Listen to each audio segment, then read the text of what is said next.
ನಮಸ್ಕಾರ ಸ್ನೇಹಿತರೆ, ನಿಮಗೆಲ್ಲ ನನ್ನ ಯೂಟ್ಯೂಬ್ ಚಾನಲ್ ದ ಬೆಳಕಿಗೆ ಆತ್ಮೀಯವಾದಂತಹ ಸ್ವಾಗತ. ಸ್ನೇಹಿತರೆ, ನಾನಿವತ್ತು ಈ ವಿಡಿಯೋ ಮಾಡ್ತಿರ್ತಕ್ಕಂಥ ಉದ್ದೇಶ ಏನಪ್ಪ ಅಂತಂದರೆ, ಏನು ಇತ್ತೀಚಿನ ದಿನಗಳಲ್ಲಿ ಈ ಸೋಷಿಯಲ್ ಮೀಡಿಯಾದಿಂದ ಎಷ್ಟು ಜನಕ್ಕೆ ಆಗ್ತಾ ಇದೆಯೋ ಅಷ್ಟೇ ಜನಕ್ಕೆ ಅದಕ್ಕಿಂತ ಹೆಚ್ಚಾಗಿ ಅನಾನುಕೂಲಗಳು ಸಹ ಆಗ್ತಾ ಇದ್ದಾವೆ. ಇತ್ತೀಚಿನ ದಿನಗಳಲ್ಲಿ ಈ ಏನು ಟೆಲಿಗ್ರಾಮ್ ಯೂಸರ್ಸ್ ಇದ್ದಾರಲ್ಲ ಅವ್ರಿಗೆ ಒಂದು ತೊಂದರೆ ಆಗ್ತಾ ಇದೆ.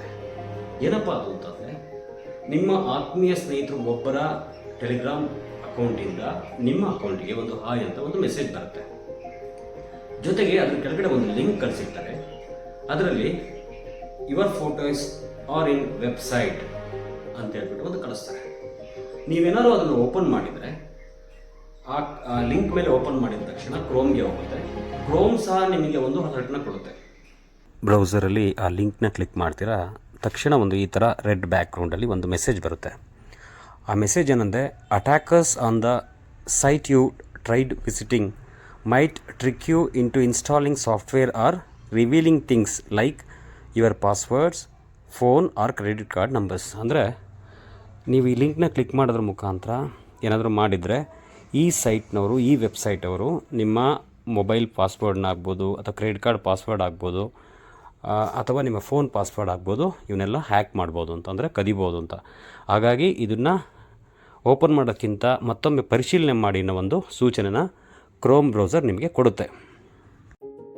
ಆದರೂ ಸಹ ನೀವೇನಾದರೂ ಅದನ್ನು ಓಪನ್ ಮಾಡಿದರೆ ನಿಮ್ಮ ಬ್ಯಾಂಕ್ ಅಕೌಂಟ್ ಡೀಟೇಲ್ಸ್ ಅಥವಾ ನಿಮ್ಮ ಮೊಬೈಲ್ ಫೋನ್ದು ಪಾಸ್ವರ್ಡ್ಸ್, ಹಾಗೆಯೇ ನಿಮ್ಮ ಕ್ರೆಡಿಟ್ ಕಾರ್ಡ್ ನಂಬರ್ಸ್ ಇರ್ಬೋದು ಅಥವಾ ನಿಮ್ಮ ಏನಾದರೂ ಪರ್ಸನಲ್ ಡೀಟೇಲ್ಸ್ ಇದ್ದರೆ ಆಟೋಮೆಟಿಕ್ಲಿ ಅವರು ಹ್ಯಾಕ್ ಮಾಡ್ಬೋದು. ಹಾಗಾಗಿ ಈ ಥರ ಒಂದು ಮೆಸೇಜಸ್ ಬಂದಾಗ ತುಂಬ ಕೇರ್ಫುಲ್ ಆಗಿ ನೀವು ಹ್ಯಾಂಡಲ್ ಮಾಡಬೇಕಾಗುತ್ತೆ. ಜೊತೆಗೆ ನೀವು ಯಾವುದೇ ಅಪ್ಲಿಕೇಶನ್ ಓಪನ್ ಮಾಡೋಕ್ಕಿಂತ ಮುಂಚೆ 10 ಬಾರಿ ಯೋಚನೆ ಮಾಡಿ ಅದನ್ನು ಓಪನ್ ಮಾಡಿ. ಈ ಟೆಲಿಗ್ರಾಮ್ ಅಪ್ಲಿಕೇಶನ್ ತುಂಬ ಜನ ಅನಾನುಕೂಲಗಳನ್ನ ಪಡೆದಿದ್ದಾರೆ. ಅಂದರೆ ಟೆಲಿಗ್ರಾಮಿಂದ ಅಲ್ಲ, ಈ ರೀತಿಯಾದಂಥ ಒಂದು ಮೆಸೇಜಿಂದ. ಏನಪ್ಪ ಅಂತಂದರೆ, ಕೆಲವರು ಮಕ್ಕಳುಗಳು ಸಹ ಮೊಬೈಲ್ನ ಯೂಸ್ ಮಾಡ್ತಿರ್ತಾರೆ. ಆ ವೆಬ್ಸೈಟ್ನ ಓಪನ್ ಮಾಡಿದ ತಕ್ಷಣ ಅವ್ರಿಗೆ ನಿಮ್ಮ ಕಾಂಟ್ಯಾಕ್ಟ್ ನಂಬರ್ ಸಹ ಸಿಗುತ್ತೆ. ತಕ್ಷಣ ಆ ಕಾಂಟ್ಯಾಕ್ಟ್ ನಂಬರ್ಗೆ ಕಾಲ್ ಮಾಡಿ, ನಿಮ್ಮದು ಈ ರೀತಿಯಾದಂತಹ ಅಶ್ಲೀಲ ಚಿತ್ರಗಳಿದ್ದಾವೆ, ನಾವು ಎಲ್ಲ ಡೌನ್ಲೋಡ್ ಮಾಡ್ಕೊಂಡಿದ್ದೀವಿ, ಅದನ್ನು ಸೋಷಿಯಲ್ ಮೀಡಿಯಾದಲ್ಲಿ ಬಿಡ್ತೀವಿ, ಸೊ ಹಾಗಾಗಿ ನೀವು ಇಷ್ಟು ಅಮೌಂಟ್ನ ಪೇ ಮಾಡಬೇಕು ಅಂತೇಳಿ ಎದುರಿಸ್ತಾರೆ. ಈಗ ಎದುರಿಸಿದಾಗ ಆಟೋಮೆಟಿಕ್ಕಾಗಿ ಏನಾಗುತ್ತೆ, ಒಂದು ಭಯ ಉಂಟಾಗಿ ಅದಕ್ಕೆ ಅಕೌಂಟಿಗೆ ದುಡ್ಡಾಗಿರ್ತಕ್ಕಂಥ ಹಲವಾರು ಉದಾಹರಣೆಗಳು ಸಹ ಇದೆ. ಹಾಗಾಗಿ ಆತ್ಮೀಯರೇ, ನಾನು ಕೇಳೋದು, ಇಂಥ ಒಂದು ಮೆಸೇಜ್ ಬಂದಾಗ ತುಂಬ ಹುಷಾರಾಗಿರಿ. ಹಾಗೆಯೇ ಆದಷ್ಟು ಹತ್ತಿರದ ಇಂಥ ಮೆಸೇಜ್ ಬಂದಾಗ ತಕ್ಷಣ ಆದಷ್ಟು ಹತ್ತಿರದ ಪೊಲೀಸ್ ಸ್ಟೇಷನ್ಗೆ ಹೋಗಿ ರಿಪೋರ್ಟ್ ಮಾಡಿ, ಅಥವಾ ಭಾರತ ಸರ್ಕಾರದಿಂದ ಇರತಕ್ಕಂತಹ ಕರೆಗೆ ಸಂಬಂಧಪಟ್ಟಂತಹ ಒಂದು ನಂಬರ್ ಇದೆ 1932 ಅಂತೇಳಿ, ಅದಕ್ಕೆ ದಯವಿಟ್ಟು ಕರೆ ಮಾಡಿ ತಿಳಿಸಿ ಅಂತ ಹೇಳ್ತಾ, ಹಾಗೆ ಈ ವಿಡಿಯೋನ ಹೆಚ್ಚು ಶೇರ್ ಮಾಡಿ.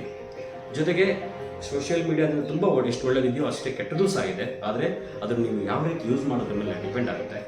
ಹಾಗಾಗಿ ಸ್ನೇಹಿತರೆ, ಇಂತಹ ವೆಬ್ಸೈಟ್ಗಳನ್ನ, ಇಂತಹ ಮೆಸೇಜಸ್ಗಳು ಬಂದಾಗ ತುಂಬ ಹುಷಾರಾಗಿ, ಹಾಗೆಯೇ ತುಂಬ ಎಚ್ಚರದಿಂದ ಇರಬೇಕಾಗುತ್ತೆ.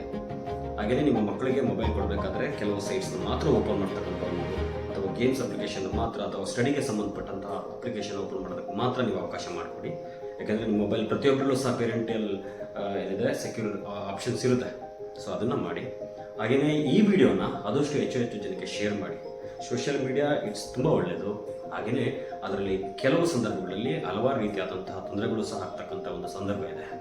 ಸೊ ನಾನು ಮತ್ತೊಮ್ಮೆ ನಿಮ್ಮಲ್ಲಿ ಮನವಿ ಮಾಡ್ಕೊಳ್ತೀನಿ, ಇಂತಹ ವೆಬ್ಸೈಟ್ಗಳು ಬಂದಾಗ ದಯವಿಟ್ಟು ಇಂತಹ ಒಂದು ಮೆಸೇಜಸ್ ಬಂದಾಗ ತುಂಬ ಕೇರ್ಫುಲ್ಲಾಗಿ ಹ್ಯಾಂಡಲ್ ಮಾಡಿ. ಹಾಗೆಯೇ ಮಕ್ಕಳಿಗೆ ಮೊಬೈಲ್ನ ಕೊಡೋದನ್ನ ಆದಷ್ಟು ಅವಾಯ್ಡ್ ಮಾಡಿ. ಹಾಗೆ ನೀವು ಸಹ ಇಂಥ ಮೆಸೇಜಸ್ಗಳನ್ನ ಆದಷ್ಟು ಅವಾಯ್ಡ್ ಮಾಡಿ. ಈ ರೀತಿಯಾದಂಥ ಒಂದು ಮೆಸೇಜ್ ಬಂದ ತಕ್ಷಣ ಆದಷ್ಟು ಹತ್ತಿರದ ಪೊಲೀಸ್ ಠಾಣೆಗೆ, ನಿಯರೆಸ್ಟ್ ಪೊಲೀಸ್ ಸ್ಟೇಷನ್ಗೆ ಹೋಗಿ ಇನ್ಫಾರ್ಮ್ ಮಾಡಿ. ಜೊತೆಗೆ ಏನು ಭಾರತ ಸರ್ಕಾರದ ಸೈಬರ್ ಕ್ರೈಮ್ ಒಂದು ಹೆಲ್ಪ್ಲೈನ್ ನಂಬರ್ 1932, ಅದಕ್ಕೆ ದಯವಿಟ್ಟು ಇನ್ಫಾರ್ಮ್ ಮಾಡಿ. ಸೊ ಅವರು ಅದಕ್ಕೆ ಬೇಕಾದಂತಹ ಒಂದು ಏನು ಕಡಿವಾಣ ಹಾಕಬೇಕು ಅವರು ಹಾಕ್ತಾರೆ ಅಂತ ಹೇಳ್ತಾ, ದಯವಿಟ್ಟು ಯಾರ್ಯಾರು ನನ್ನ ಚಾನಲ್ನ ಸಬ್ಸ್ಕ್ರೈಬ್ ಮಾಡಿಲ್ಲ ದಯವಿಟ್ಟು ಸಬ್ಸ್ಕ್ರೈಬ್ ಆಗಿ. ದಯವಿಟ್ಟು ಈ ವಿಡಿಯೋನ ಹೆಚ್ಚು ಜನಕ್ಕೆ ಶೇರ್ ಮಾಡಿ. ಯಾಕೆಂದರೆ ಮತ್ತೊಮ್ಮೆ ನಿಮಗೆಲ್ಲ ಹೃದಯಪೂರ್ವಕ ಧನ್ಯವಾದಗಳು ತಿಳಿಸ್ತೀನಿ. ನಮಸ್ಕಾರ.